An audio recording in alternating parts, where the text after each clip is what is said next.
Hello everyone, so today we are going to start our syllabus, ठीक है, of 10th class.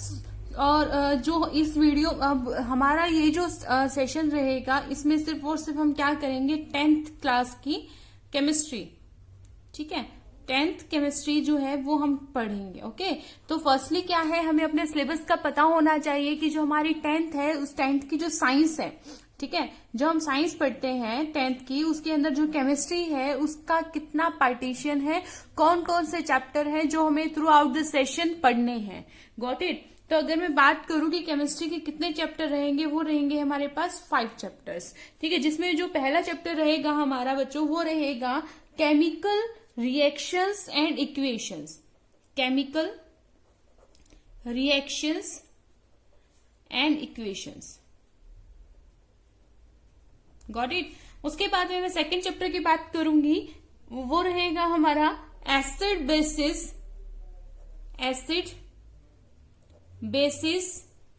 And salts. Acid basis and salt. And the third one chapter is metals and non metals. Metals and non metals. Fourth one कौन सा रहेगा बच्चों, carbon and it's compounds. Carbon and its compounds. Got it? And the fifth one is periodic classification of element. Periodic classification of elements. तो ये है 5 chapter जो हमें science में पढ़ने हैं केमिस्ट्री के, ठीक है। तो मैंने इनके नाम आपको बता दिए। अब मैं डिस्कस करूंगी कि इन 5 चैप्टर के अंदर हमें पढ़ना क्या क्या होता है। तो फर्स्ट क्या है, केमिकल रिएक्शंस एंड इक्वेशंस।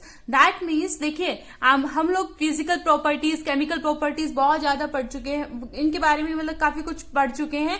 अब केमिकल रिएक्शन से आप क्या समझते हैं, जब भी केमिकल रिएक्शन का नाम आता है तो दिमाग में क्या घूमता होगा हमारे, कि कुछ केमिकल से वापस में रिएक्ट कर रहे हैं और उनकी कुछ रिएक्शन हो रही है, राइट ऐसा ही कुछ घूम रहा होगा। एग्जैक्टली वही क्या होती है, केमिकल रिएक्शंस होती है। लेकिन जरूरी नहीं कि लैबोरेटरी के उठाए हुए ही आपके केमिकल से वो रिएक्ट करेंगे तो ही केमिकल रिएक्शंस होंगी। यही चीजें हमें देखनी है कि डेली रूटीन्स में भी कुछ केमिकल रिएक्शंस होती हैं, ठीक है।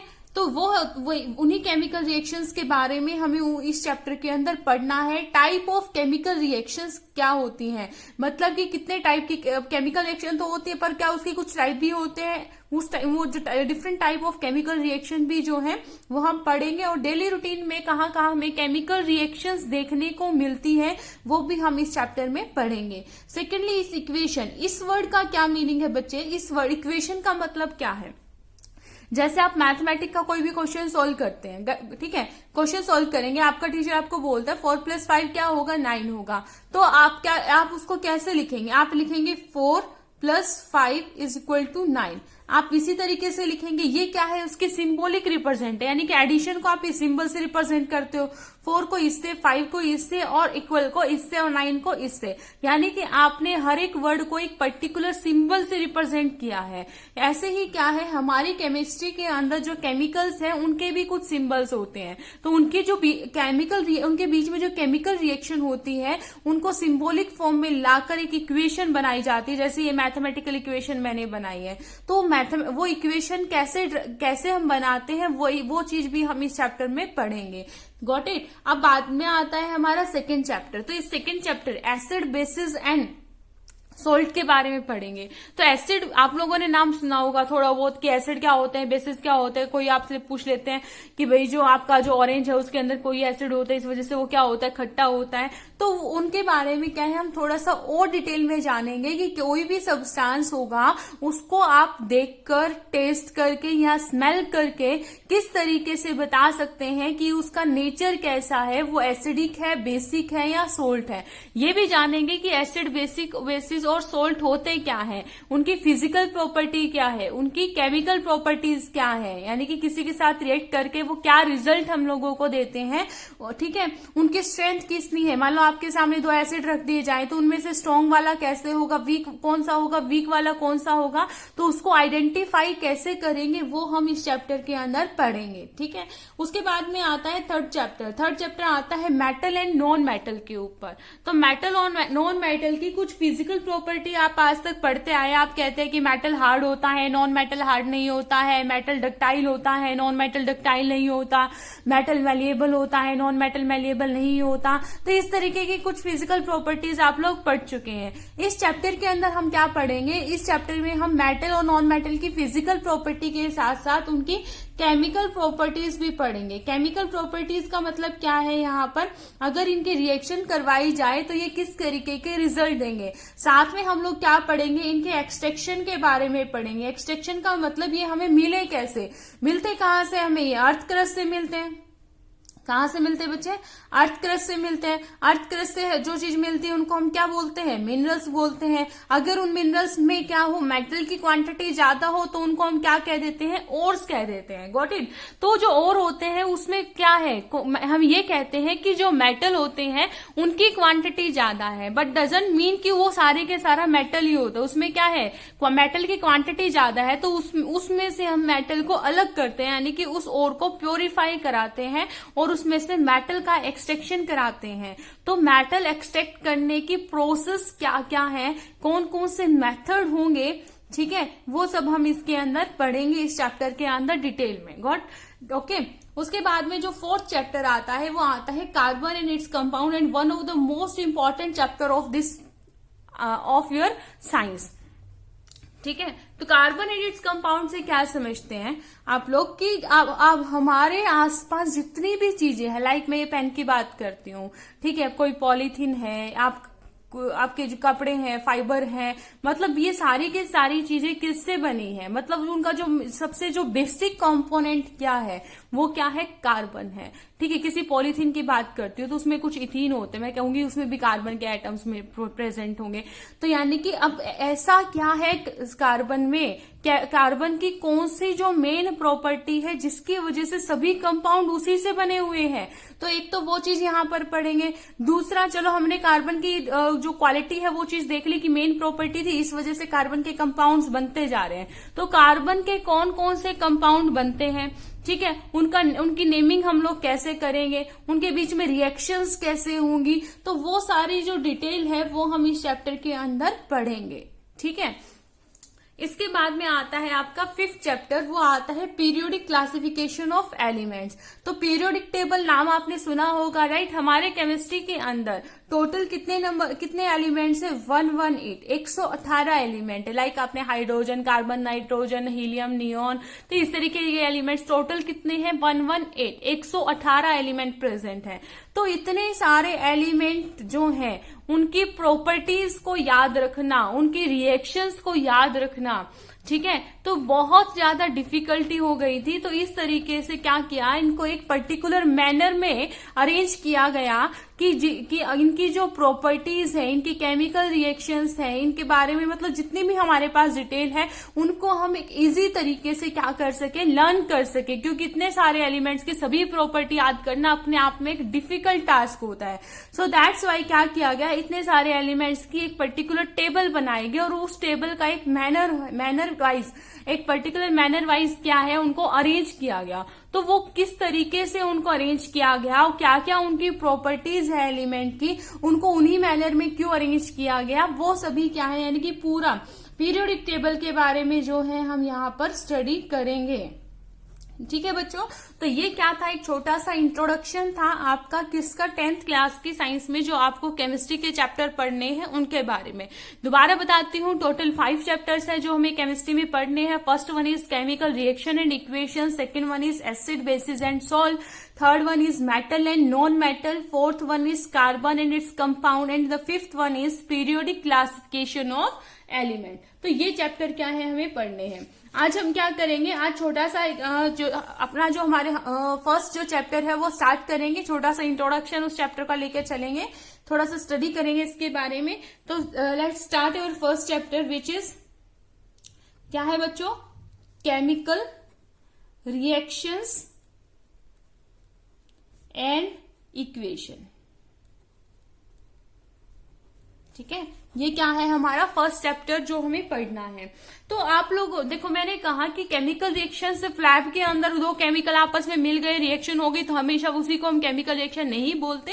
हमारे डेली रूटीन में भी बहुत सारी ऐसी चीजें हैं जो केमिकली रिएक्ट करती हैं आपस में, ठीक है। तो जिन हम उनमें भी उनको भी कहते हैं कि उनके अंदर कुछ केमिकल रिएक्शन हुई है, that's why they are giving us that type of result. Okay, तो वो किस तरीके से है, फॉर एग्जाम्पल मान के चलते हैं मिल्क क्या हो जाता है रूम टेम्परेचर पर, गर्मी के टाइम पे आपकी मम्मी ने बोला होगा, मम्मी मार्केट चली गई, मम्मी ने कह दिया बेटा मैंने दूध किचन में रखा हुआ है, गर्म है, थोड़ा ठंडा होने के बाद फ्रीज में रख देना। और आप लोग क्या लग गए, अपने गेम वेम में लग गए, पबजी में लग गए है ना, और भूल गए, मम्मी आई शाम को, दूध क्या हो गया, खराब हो गया, फिर क्या था, बस आगे आगे आप पीछे पीछे मम्मी। मेरे कहने का मतलब है कि वो दूध क्या हो जाता है, खराब हो जाता है। ऐसा क्या हुआ, मम्मी जब गई मार्केट में तब वो जो दूध था वो किचन में रखा हुआ था, मम्मी जब शाम को वापस आई तब भी वो तब भी वो जो दूध था वो क्या था, उसी पोजीशन पर ही रखा हुआ था, वैसा का वैसा ढका हुआ रखा था। तो ऐसा क्या हो गया भाई, हमने क्या किया, उस मिल्क के साथ कोई छेड़खानी की नहीं, ना ही हमने इसके अंदर कुछ ऐड किया, ना ही कुछ किया, फिर भी ये उसी जगह पर रखा हुआ, पहले तो उस जगह पर खराब नहीं था, बाद में क्यों हो गया, यानी कि कुछ ना कुछ उसके अंदर रिएक्शन हुई है जिसकी वजह से वो जो दूध है वो क्या हो गया, खराब हो गया। तो ये भी क्या था, कुछ केमिकल रिएक्शन हुई है, यानी कि रूम टेम्परेचर पर समर में दूध क्या हो जाता है आपका, खराब हो जाता है बिकॉज ऑफ केमिकल रिएक्शंस, ठीक है, उसके अंदर कुछ केमिकल रिएक्शन होने की वजह से। और भी आप एग्जांपल ले सकते हो, जैसे जो आयरन होता है, ठीक है, अगर वो आयरन पैन हो गया, नेल हो गया, ये क्या हो जाते हैं, एक्सपोज हो जाते हैं ह्यूमिड एटमोस्फेयर में, ठीक है। और कोई एग्जांपल ले सकते हैं, ग्रेप्स का ले सकते हो, ग्रेप्स को अगर आप ऐसे छोड़ देंगे तो फर्मेंट होना शुरू हो जाएंगे, ठीक है। और क्या ले सकते हैं आप, फूड का एग्जांपल ले सकते हो कि फूड कैसे बन जाता है अपने आप उसके अंदर मसाले डालते हो, कैसे पक रहा है, उसका टेस्ट कैसे चेंज हो जाता है, तो वो क्या है, ये भी तो कुछ केमिकल रिएक्शन ही, आप बहुत सारी चीजें आपस में मिक्स कर रहे हो, आप केमिकली क्या कर रहे हैं, आपस में रिएक्ट कर रहे हैं आप। और नहीं तो अपनी बॉडी का ले लीजिए, आपने खाना खाया, वो क्या हो रहा है, ऑटोमेटिकली डाइजेस्ट हो रहा है, तो उसके अंदर भी तो कुछ प्रोसेस चल रही होंगी, तो वो क्या है, डाइजेशन होने के लिए भी तो कुछ केमिकल रिएक्शन हमारे स्टमक में होती है, तो वो वहां भी केमिकल रिएक्शंस देखने को मिलती है। वी रेस्पायर, सांस लेते हैं तो आप कहते हैं कि मैम कार्बन डाइऑक्साइड रिलीज होती है, सांस लेते हैं तो ऑक्सीजन क्या करते हो आप, गेन करते हो, तो भाई गैसेस तो अभी भी ले रहे हैं आप और रिलीज भी कर रहे हैं। दैट मीन्स कि जो केमिकल रिएक्शन है वो हमारे सराउंडिंग में हर टाइम होती ही रहती है, ठीक है। तो यही क्या था हमें इस चैप्टर के अंदर पढ़नी है, लेकिन यहाँ पर मेनली जो इस चैप्टर के अंदर हम पढ़ेंगे वो केमिकल बेस्ड केमिकल रिएक्शन के बारे में हम ज्यादा पढ़ेंगे और टाइप ऑफ केमिकल रिएक्शन के बारे में पढ़ेंगे। ओके, उसके बाद अब एक छोटी सी एक्टिविटी लेकर चलती हूँ मैं। मान लीजिए मेरे पास क्या है, एक बर्नर है, ठीक है, क्या है मेरे पास में एक बर्नर है। उस बर्नर में मैं क्या कर रही हूँ, एक मैग्नीशियम का रिबन लिया। जो मैग्नीशियम होता है वो क्या होता है, रिबन्स की फॉर्म में मिलता है बच्चे हमें, ठीक है। तो मैग्नीशियम का क्या लिया मैंने, एक रिबन लिया और उस बर्नर के आगे लेके गई और उसको बर्न करना शुरू कर दिया। तो ये क्या हो गया, मैग्नीशियम रिबन बर्न हो गया। बर्न होने के बाद हमें क्या मिल जाएंगे, उसकी एशेज मिल जाएंगी। क्या मिल जाएंगी, एशेज मतलब राख मिल जाएगी, ठीक है।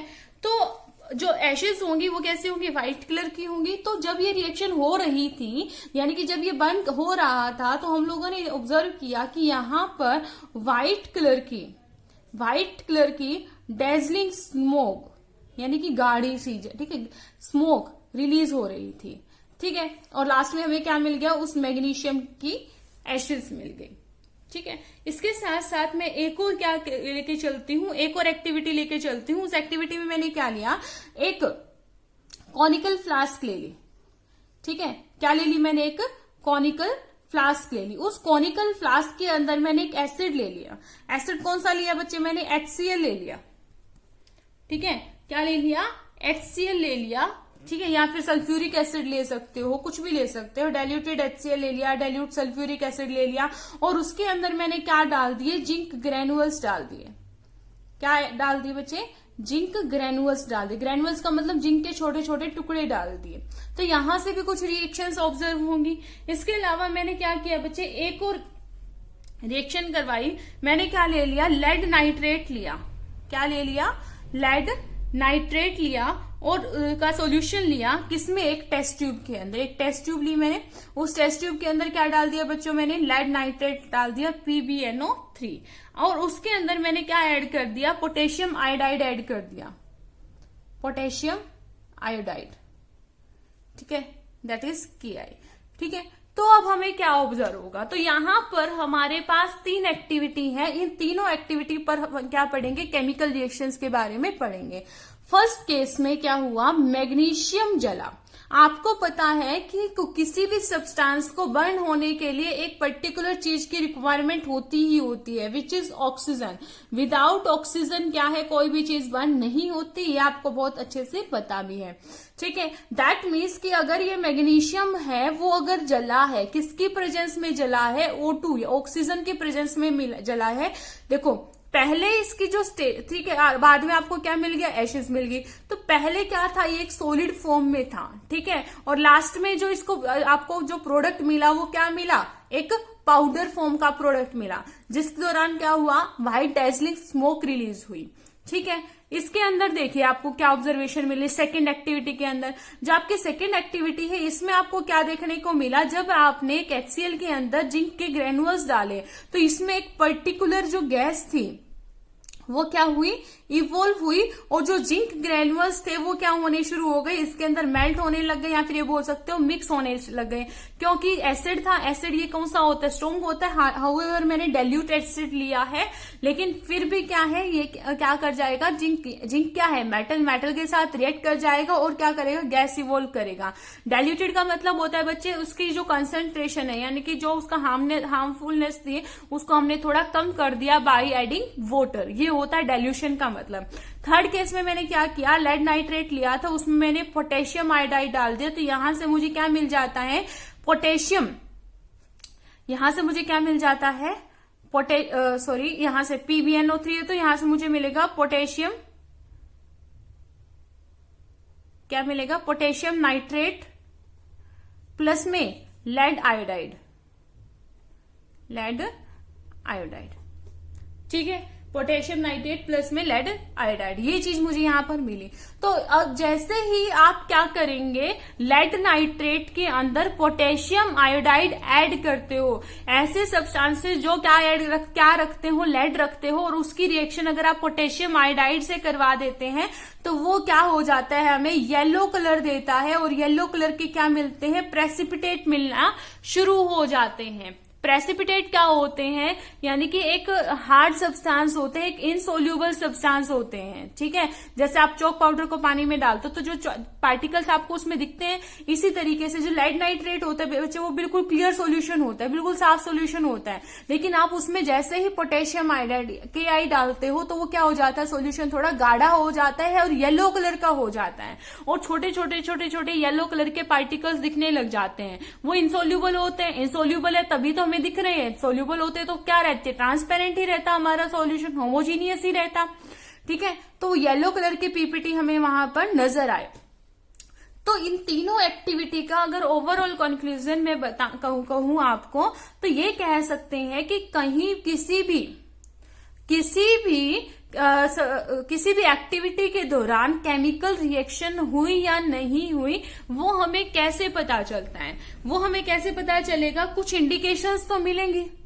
भाई खाना खराब हो गया, बाहर रखा हुआ था, 2 दिन के बाद आपने वही खाना देखा, वो खाना खराब हो चुका है, तो आपने उसकी स्मेल से पता किया, उसके टेस्ट से पता किया, उसकी ऑब्जर्वेशन कुछ तो किया आपने। तो कई ऐसे ही क्या है कि किसी भी आपकी ड्यूरिंग एनी केमिकल रिएक्शन की वहां पर कुछ केमिकल रिएक्शन हुई भी है, मतलब आपने मेटल जलाया, कुछ जला ही नहीं, कुछ बचा ही नहीं, हमें पता ही नहीं चला कि कुछ केमिकल रिएक्शन हुई है या नहीं हुई, ठीक है। आपने क्या किया, अब मिट्टी ले गया और इस पेज पर रख दी और कह दिया केमिकल रिएक्शन हुई है, तो ऐसे कोई केमिकल रिएक्शन थोड़ी होती। केमिकल रिएक्शन के भी कुछ इंडिकेशंस होते हैं, क्या हो सकते हैं, या तो उसकी क्या हुआ, वो स्टेट में चेंज आया हो, चेंज इन स्टेट हुई हो। स्टेट का मतलब वही सॉलिड से लिक्विड में चला गया, लिक्विड से गैस में आपको मिला, गैस से हो सकता है, या फिर गैस से आपको वापस किस में मिला, दूसरी स्टेट में, मतलब स्टेट क्या हुई हो, प्रॉपरली उसकी चेंज हुई हो, ठीक है। सेकेंडली क्या हो सकता है, या फिर उसके कलर में चेंज आया हो, चेंज इन कलर हुआ हो, जैसे यहाँ पर येलो कलर के प्रेसिपिटेट मिल गए, पोटेशियम नाइट्रेट जो होता है, सॉरी लेड नाइट्रेट और पोटेशियम नाइट्रेट, कलर डिफरेंट होता है लेकिन लास्ट में आपको क्या मिलता है, येलो प्रेसिपिटेट मिलने शुरू हो जाते हैं। या फिर क्या हो सकता है, इवोल्यूशन ऑफ गैस हुआ हो, इवोल्यूशन ऑफ गैस हुआ हो। जैसे इस केस में है कि जब जिंक आप किसी एसिड में डालते हो तो वहां पर एक गैस इवोल्व होती है। मैं बता, वैसे यूजुअली कौन सी गैस रिलीज होती है, हाइड्रोजन गैस रिलीज होती है। ठीक है, तो ये कैसे हमें पता चलेगा कौन सी गैस रिलीज हुई है बच्चे, ये हम क्या करेंगे थ्रू आउट दी चैप्टर, ये चीजें भी हमें स्टडी करनी है। ठीक है, उसके बाद क्या हो सकता है, चेंज इन टेम्परेचर हुआ हो, of course change in temperature हुआ हो, चेंज इन क्या हुआ हो, टेम्परेचर हुआ हो।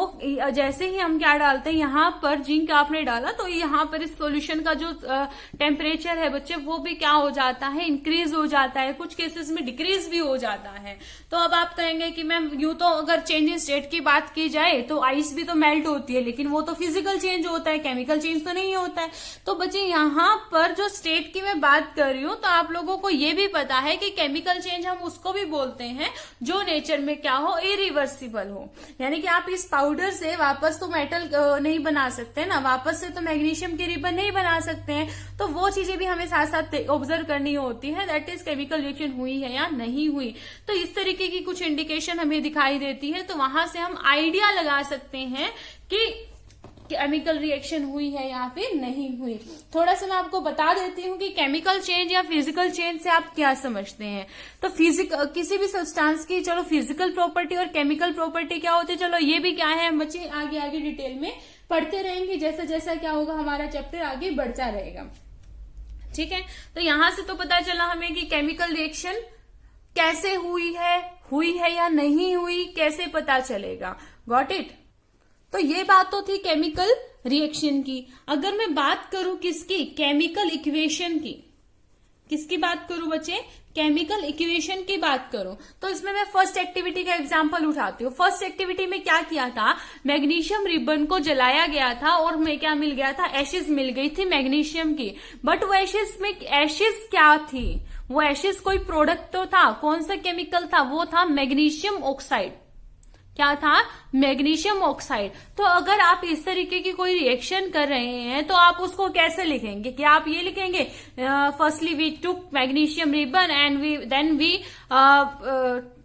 then we burn it in the presence of any burner and we will get the ashes of magnesium and the ashes is a compound of magnesium oxide। कि वो जो कंपाउंड था वो किसका था, मैग्नीशियम ऑक्साइड का कंपाउंड था। तो हर बार क्या है, हम उन रिएक्शंस को थ्योरेटिकली नहीं लिख सकते क्योंकि ये सब प्रोसेस क्या हो जाती है, काफी लंबी हो जाती है और आप लोगों को पता है कि हम लोगों के पास वैसे टाइम की कमी रहती है। ठीक है, तो ये तो मजाक की बात थी।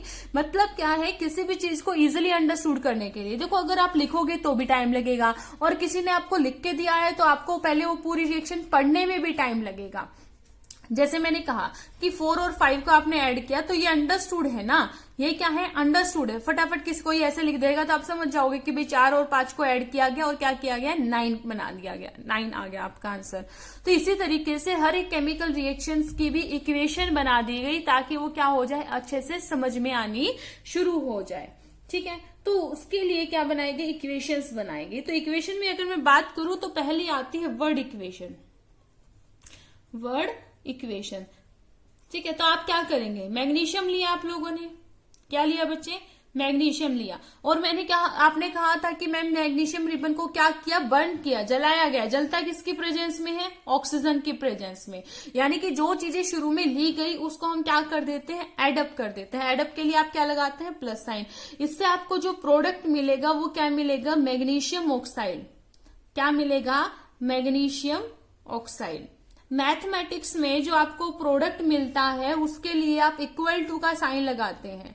ठीक है, साइंस में आप जो बनता है, ठीक है, उसके लिए आप एरो का निशान लगाते हैं। क्यों लगाते हैं, क्योंकि 9, 4 और 5 के सम के इक्वल है, लेकिन मैग्नीशियम ऑक्साइड मैग्नीशियम और ऑक्सीजन के इक्वल नहीं है।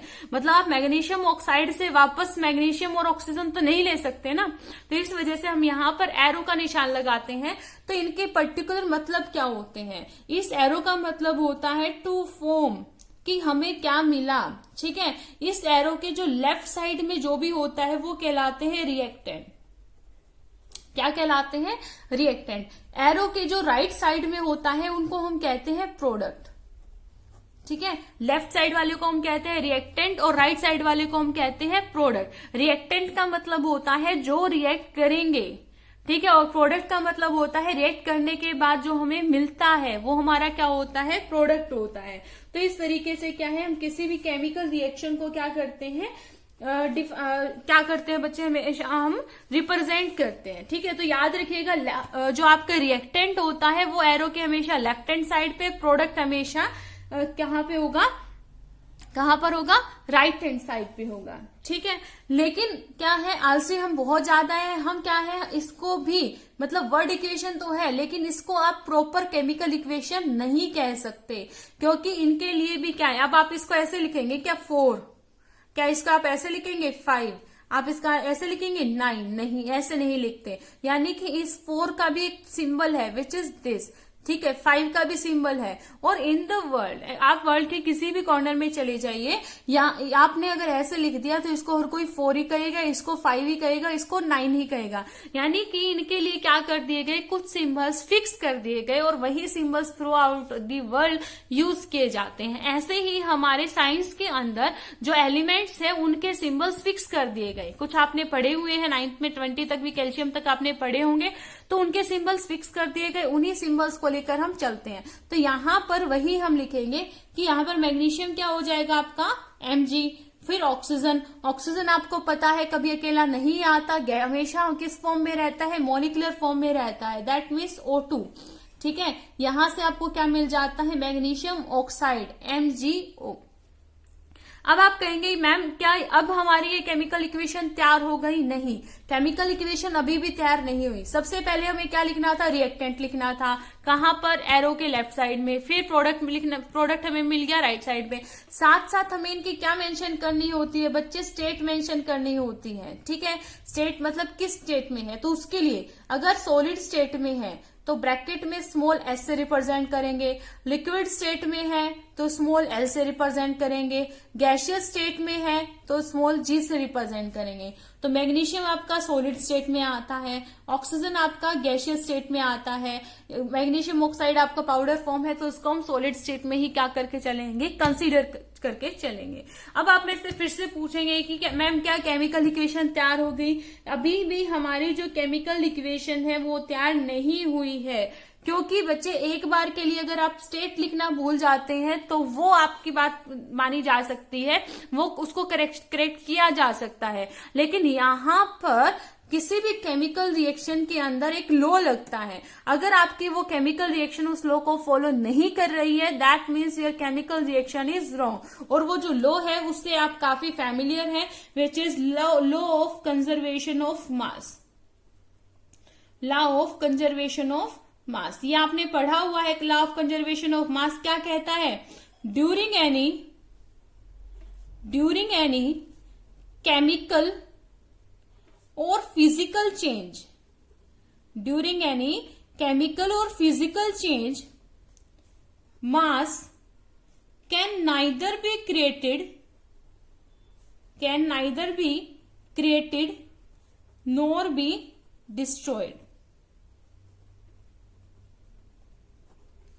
ठीक है, यानी किसी भी केमिकल रिएक्शन के दौरान मास को ना तो घटाया जा सकता है ना ही बढ़ाया जा सकता है। अब आप खुद इस केमिकल रिएक्शन को देखिए, यहां पर मैग्नीशियम कितने हैं, 1, यहां मैग्नीशियम कितना है, 1, यानी कि पहले रिएक्टेंट ये था, पहले आपका कंपाउंड ये था, अब ये में बन गया ना। ठीक है, तो यहां पर मैग्नीशियम कितना है, 1, यहां पर मैग्नीशियम कितना है, 1। चलो मैग्नीशियम आपका क्या है, इक्वल है। दूसरी में बात करती हूँ ऑक्सीजन की, यहां पर ऑक्सीजन कितनी है, 2, और यहां पर ऑक्सीजन कितनी है, 1, यहां पर 2, यहां पर 1, दैट मीन्स ऑक्सीजन तो क्या हुई, डिस्ट्रॉय हुई, कम हुई, खत्म हुई। और ये तो कहता है मास can neither be created nor be destroyed, ना तो मास को घटाया जा सकता है ना ही मास को बढ़ाया जा सकता है। लेकिन रिएक्टेंट में आपके पास में 2 मॉलिक्यूल थे, अब यहां पर सिर्फ एक एटम आपका प्रेजेंट है ऑक्सीजन का।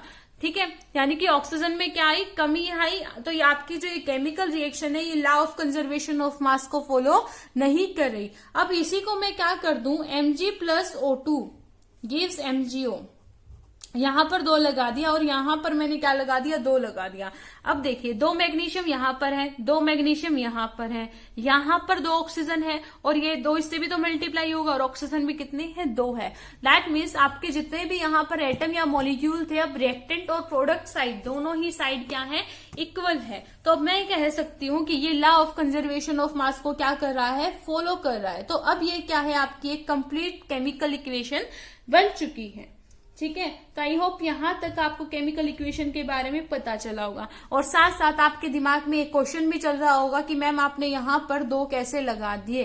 तो बच्चे ऐसे टर्म जहां पर law of conservation of mass reactant और प्रोडक्ट साइड में इक्वल, मतलब कोई reaction law of conservation of mass को फॉलो नहीं कर रही है, तो उसको फॉलो कराने के लिए हम क्या करते हैं, उनको किसी नंबर से मल्टीप्लाई कराते हैं।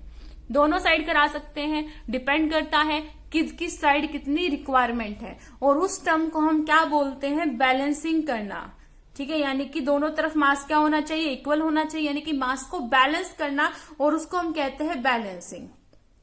ठीक है, तो किसी भी केमिकल रिएक्शन को कैसे बैलेंस किया जाता है, ठीक है, किसी भी केमिकल रिएक्शन को कैसे बैलेंस किया जाता है वो हम नेक्स्ट लेक्चर में पढ़ेंगे। और अभी तक के लिए सिर्फ इतना ही। इसके साथ साथ मैं आपको ये भी बताना चाहूंगी, जैसे ये वाली जो इक्वेशन थी जहां आपने वर्ड का यूज किया, इसको हम क्या कहते हैं, वर्ड इक्वेशन बोलते हैं। क्या बोलते हैं, वर्ड इक्वेशन।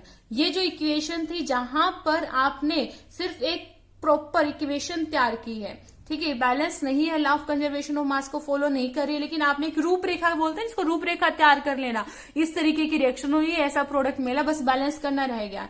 तो बिफोर बैलेंसिंग, तो इसको हम कहते हैं स्केलेटल इक्वेशन, है ना, ढांचा जिसको हम बोलते हैं। क्या बोलते हैं बच्चे, स्केलेटल इक्वेशन। और जो बैलेंस हो गया आपकी इक्वेशन, ये फाइनली आपकी क्या कहलाती है, केमिकल इक्वेशन। क्या कहलाती है बच्चे, केमिकल इक्वेशन। ठीक है, सो नेक्स्ट लेक्चर में हम लोग क्या पढ़ेंगे, बैलेंसिंग के बारे में पढ़ेंगे। टिल देन पढ़ते रहिए, अपना ध्यान रखिए। Thank you so much.